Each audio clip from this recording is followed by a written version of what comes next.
Witam serdecznie z tej strony Adam Chodorowski ze sklepu modelarskiego Tank Models.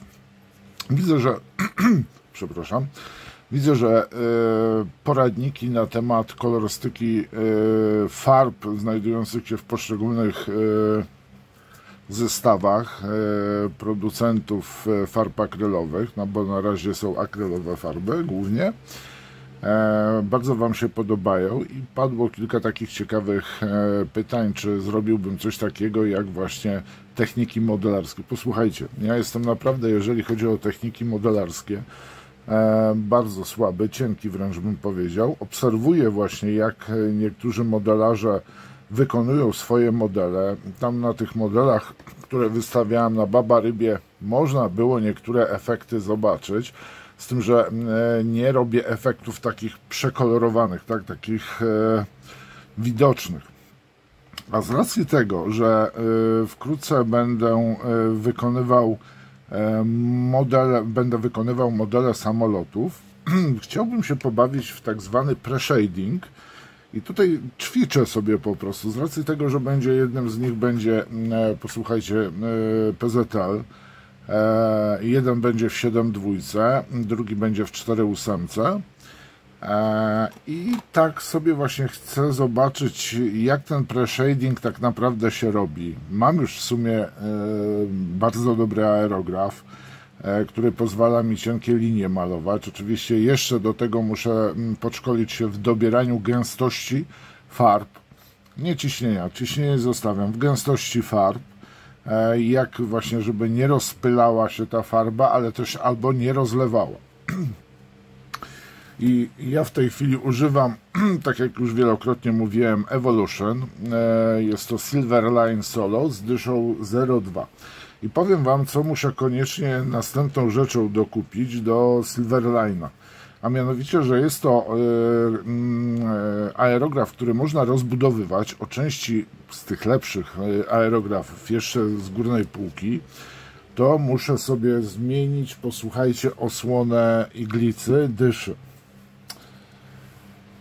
Zawsze odnosiłem wrażenie, że jak się maluje właśnie z dyszą, tutaj mamy taki koszyczek, tak, już jest on, dziurki posiada, ażurowy jest, ale jeszcze nadal mam wrażenie, że tutaj po prostu jakieś zawirowania powstają i ta farba się osadza, a szczególnie tutaj, gdzie iglica wychodzi. I stwierdziłem, że kupię sobie taki naprawdę tylko takie rogi, jakbym powiedział, żebym po prostu nie uszkodził iglicy. A teraz posłuchajcie, co chcę zrobić. Pomalowałem to skrzydło do pre-shadingu w dwa kolory, jak widzicie, czarny i biały. I teraz tak, na tym wykonam pre-shading czarną farbą, na tym oczywiście białą. I teraz co mam zamiar zrobić? Mianowicie, tu są dość wypukłe, to jest stare skrzydło od starego modelu i tu są wszystkie, powiedzmy, wklęśnięcia, są wypukłe. Będę chciał te linie sobie zarysować, pomalować, żeby je właśnie uwypuklić, tak, że jak ja pomaluję tym polskim light camo kaki, no to tak naprawdę, jeżeli ja tym pomaluję, to praktycznie, i to dobrze pomaluję, to praktycznie zaniknie ten detal, tak? I tutaj sobie pomaluję. Co będę używał? Posłuchajcie. Używam oczywiście tak, podkładu od Amo. Używam oczywiście podkładu od Baecho. Podobno tak się wymawia. Rozcieńczalników do farb Pure. Zmywacza Pure, cleanera, czyli też zmywacza Amo, farb Hataka. Nie wiem, czy będę używał w tej chwili jakichś innych farb, na przykład od Baecho. Możliwe, że czarny, biały, ale to zobaczymy. A na chwilę obecną będę chciał pomalować tutaj ten stelaż, taki powiedzmy, no nazwijmy to stelaż, tak? Te wszystkie linie będę chciał pomalować na czarno, żeby je zaznaczyć i zobaczymy, co z tego wyjdzie. Do tego celu, wiecie co, jednak zdecydowałem, że sobie farbę czarną Black 71057 od Baecho użyję, bez żadnego rozcieńczania, po prostu to jest seria R. No i zobaczymy, jak nią uda mi się pomalować te linie. Najpierw muszę sobie tutaj ustalić właśnie, jak właśnie, żeby ta linia była w miarę cienka.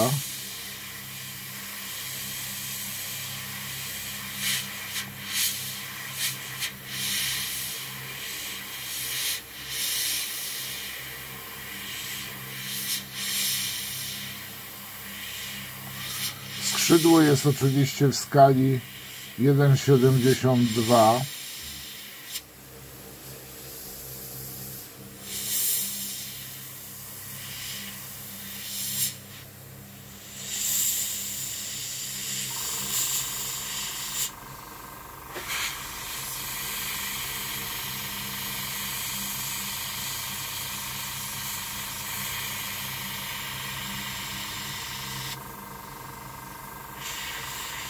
Ojej, za dużo ciśnienia.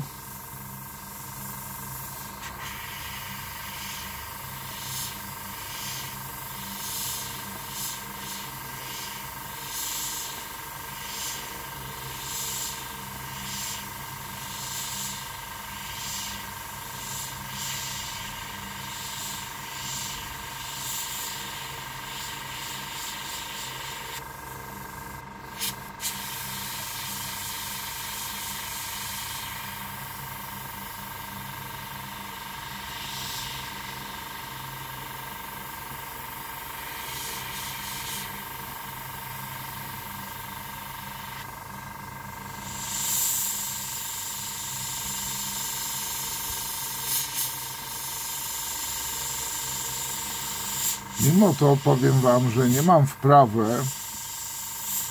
jeszcze takiej w posługiwaniu się aerografem, to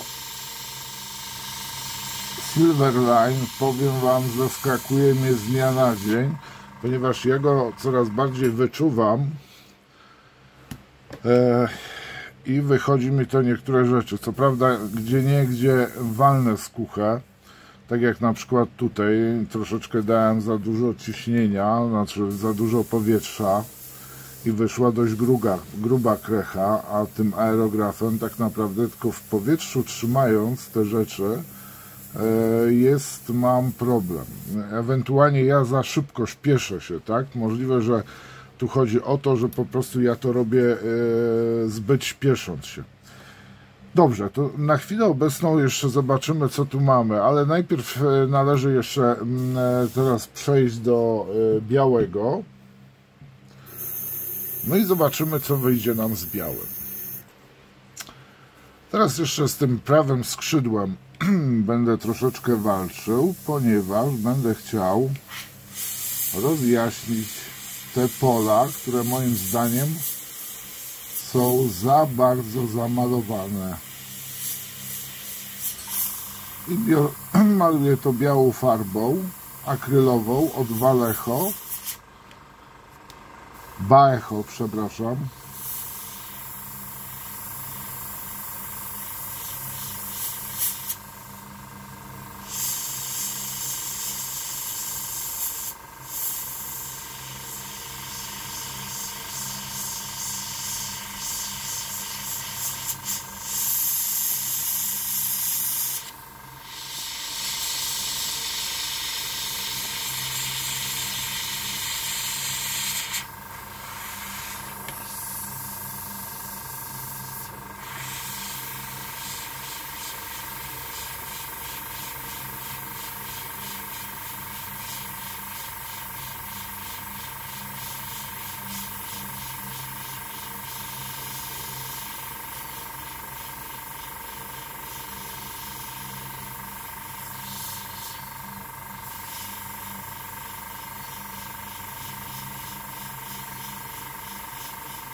I trzeba to naprawdę bardzo, bardzo ostrożnie.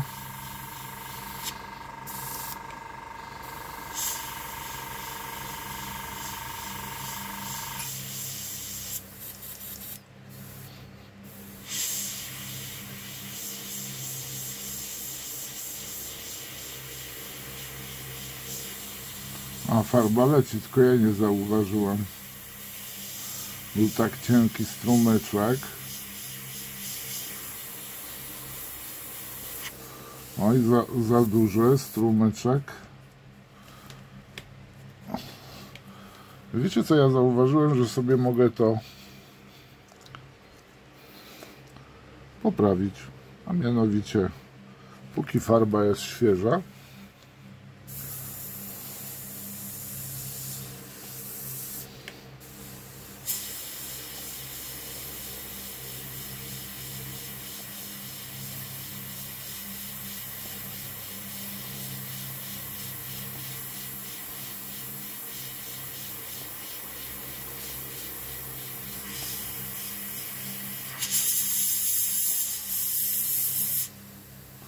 jeszcze bym sobie poprawił to czarnym kolorem, ale to za moment.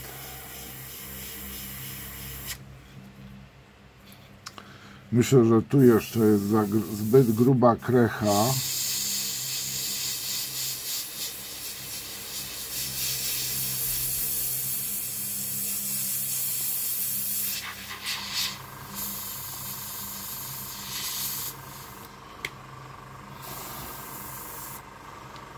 I teraz sobie zrobimy to samo, tylko na czarnym.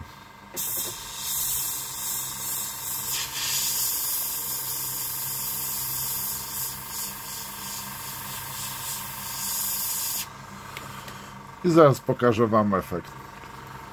No i udaje mi się już kończyć. Mam nadzieję, że pod finish nie będzie żadnego zonga.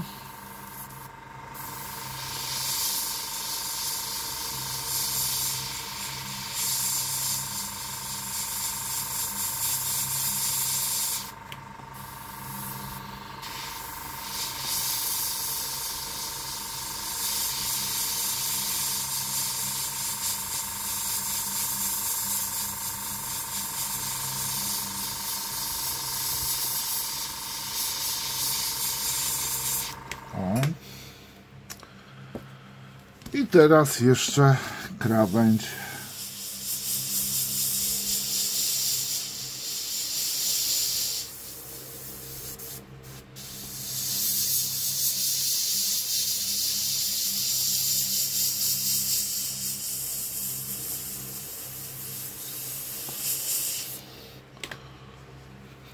Jest różnica i to duża, tak? Tu jest bardziej ostry, rozjaśniony, z tej strony nie. I teraz warto sobie poczekać, aż wszystko wyschnie. O, tu jeszcze ta linia mnie niepokoiła.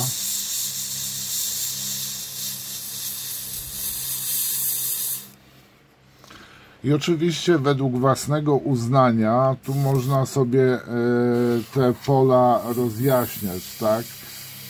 Bo może coś, na przykład jak farba wyschnie, stwierdzicie, że jest coś za jasno, tak? Ale możecie to sobie nierówno rozjaśniać, tak? To nie musi być idealnie rozjaśnione. I zaraz zobaczymy, jak to wygląda. Ale najpierw trzeba oczywiście wyczyścić aerograf. Aero się wymyło. I teraz z racji tego, że mamy te dwa kolory,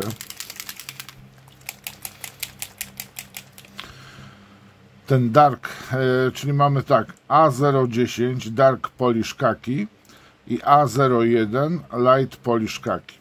One są dedykowane w zależności od modelu do polskich samolotów od 1936 roku. Na przykład tak jak Karaś, Łoś, PZLP-11 od 7 do 24, tak?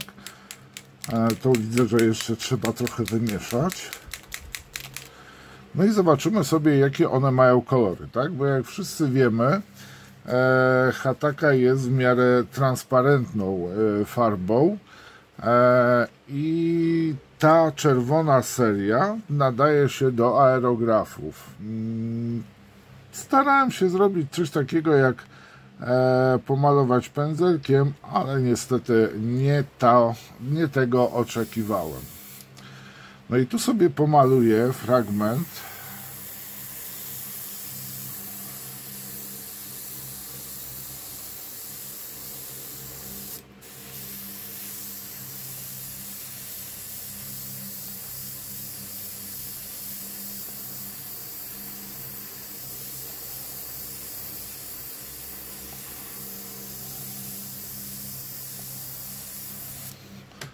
Dobrze, tym ciemnym kaki na razie jedna warstwa, tu nie ma sensu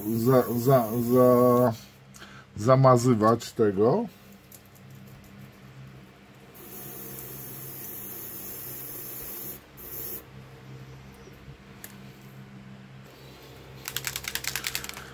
A tutaj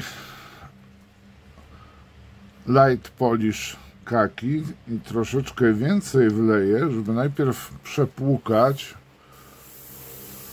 wydmuchać ten ciemny.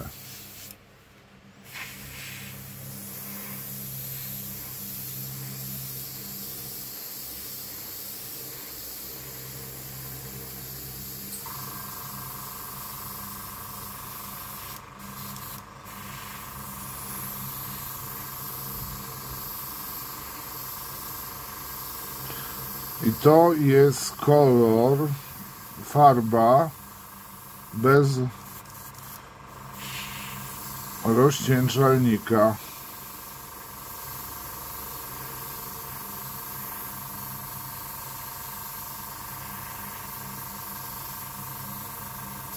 I pewnie ci, co nie oglądali, że nigdy nie bawili się hataką, będą zdziwieni, że ona jest taka przezroczysta, tak, że słabo kryje. Ona tak ma, posłuchajcie. Tak samo ma, jak widzieliście zapewne Orange. Jest to, powiem wam, z jednej strony fajna sprawa, ponieważ malując 2-3 razy możemy fajny efekt uzyskać i nie wygląda to tragicznie. Tak powiedziałem, nie wygląda to tragicznie, jakby zawsze wyglądało tragicznie. Nie, moi mili. Każdą farbą trzeba się nauczyć malować i po prostu trzeba ją poznać i jeżeli się dobrze już zaprzyjaźnicie, wszystko będzie działało prawidłowo. W każdym razie tak, to moje wczesne preshadingowanie, no wygląda jak wygląda, tak, standardowo. I teraz zastanawiam się, bo tu mamy ciemniejsze, a tutaj jaśniejsze. Czyli powiem wam, że wymyśliłem sobie coś takiego, że na ciemniejsze, tu dodam sobie trochę rozcieńczalnika, trochę nie w tej kolejności, ale damy radę. Ciekawe, ile razy będę musiał malować skrzydło, żeby w miarę sensownie zamalować ten bardzo jasny kamuflaż, znaczy ten preshading.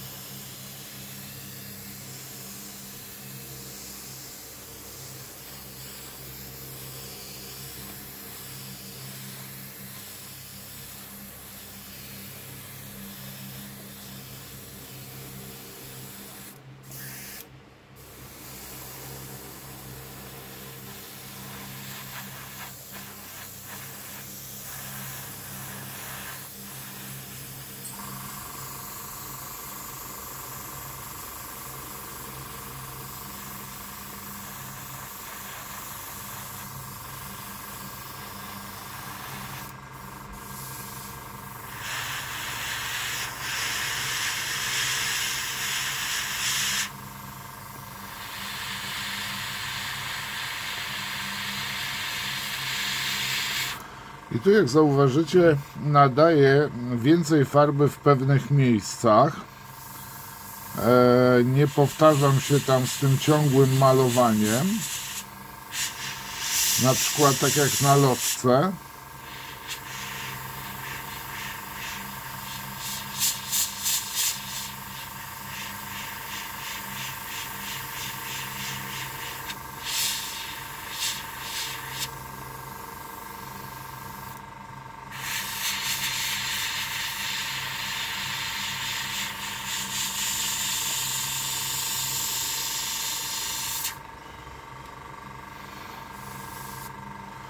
Już widzicie, że tworzy się takie cieniowanie jakby. które fajnie można właśnie uzyskać, tylko patrzę teraz, czy tutaj dolatuje, czy tu dolatuje.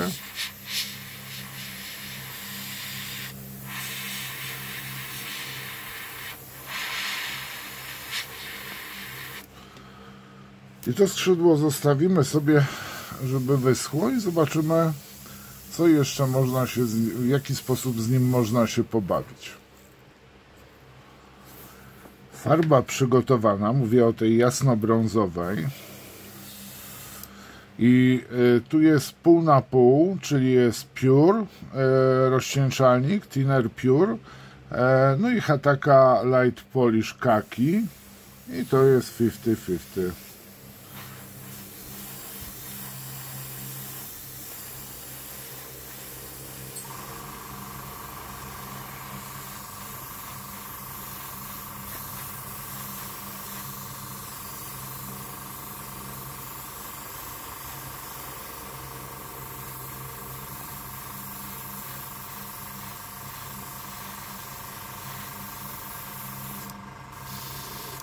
Pewnie wielu z Was jest powalonych tym kolorem,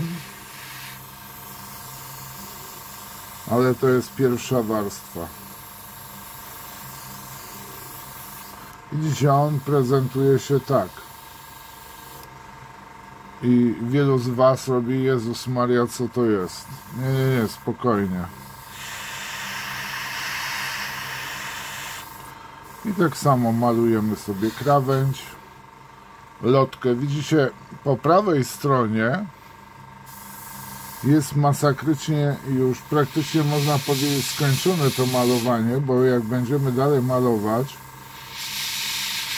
to obawiam się, że może być źle.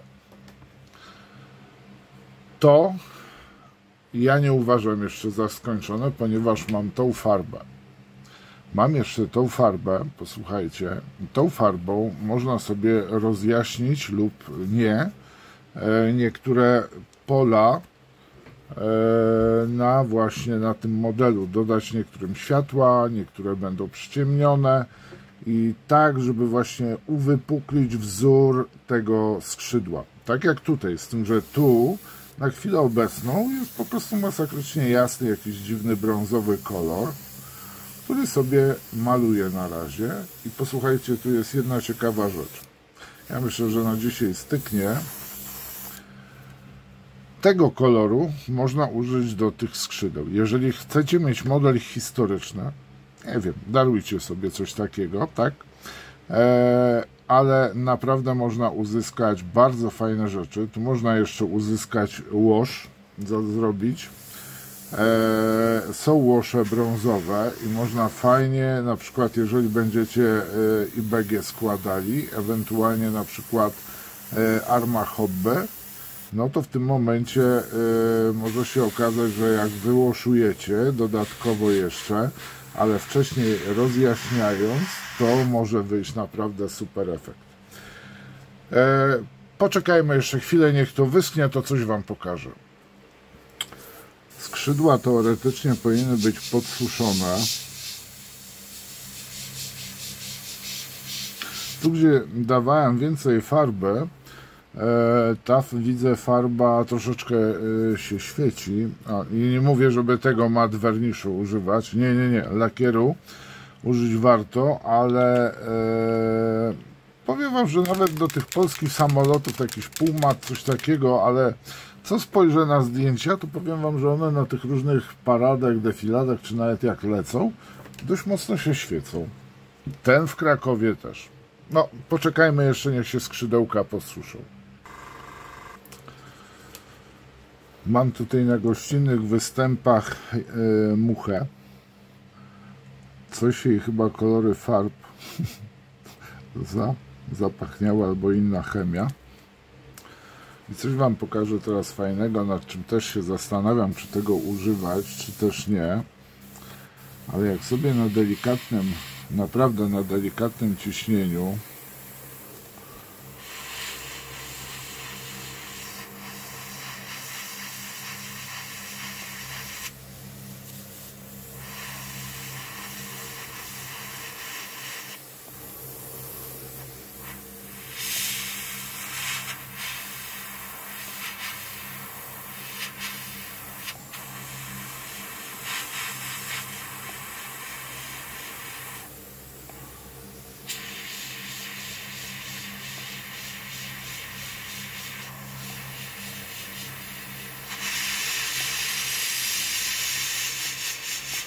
dosłownie muśniemy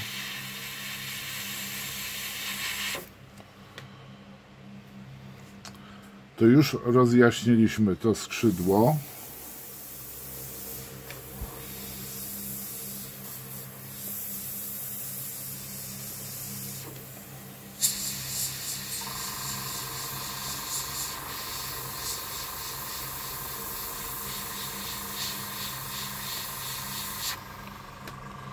I ono już się zmieniło.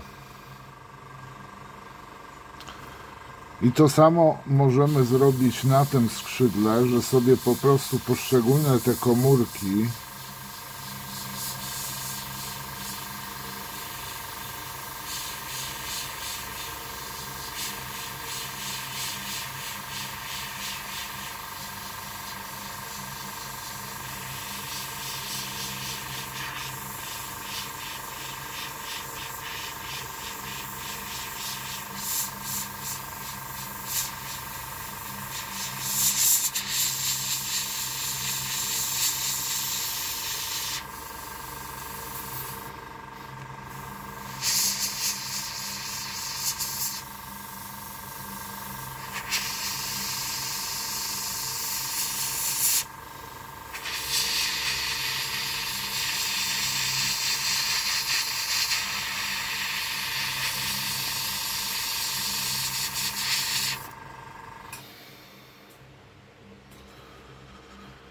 oczywiście możecie sobie teraz, jak zapodacie łosza, oczywiście możemy sobie tutaj wziąć po prostu teraz to jeszcze raz pomalować.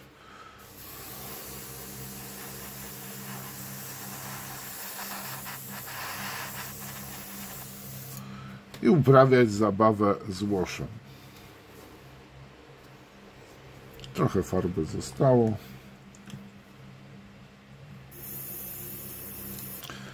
Ja bym to jeszcze, powiem wam, sobie polakierował. Zobaczę, jak to wyszło. Nie mam w tej chwili lakieru takiego błyszczącego.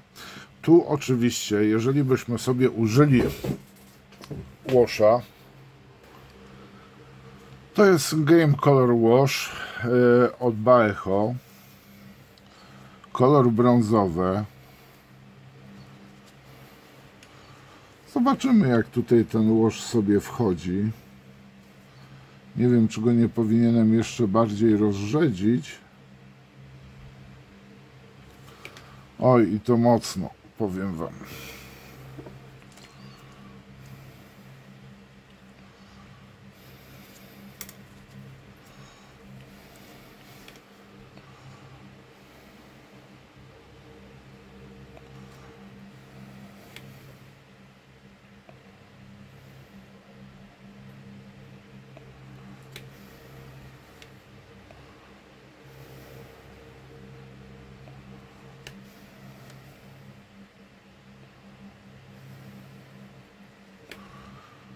Mogłem śmiało wziąć czarny łoż, albo po prostu tutaj więcej go napuścić.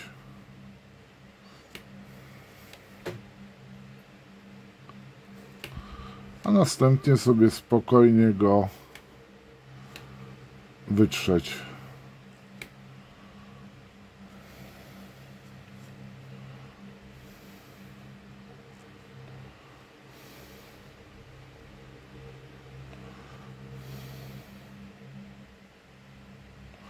Tak, tu trzeba bardziej rozcieńczony łoż zrobić, żeby więcej napuścić tego.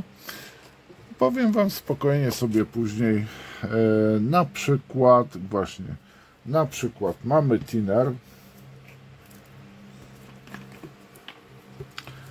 Że łoż oczywiście nie na farbę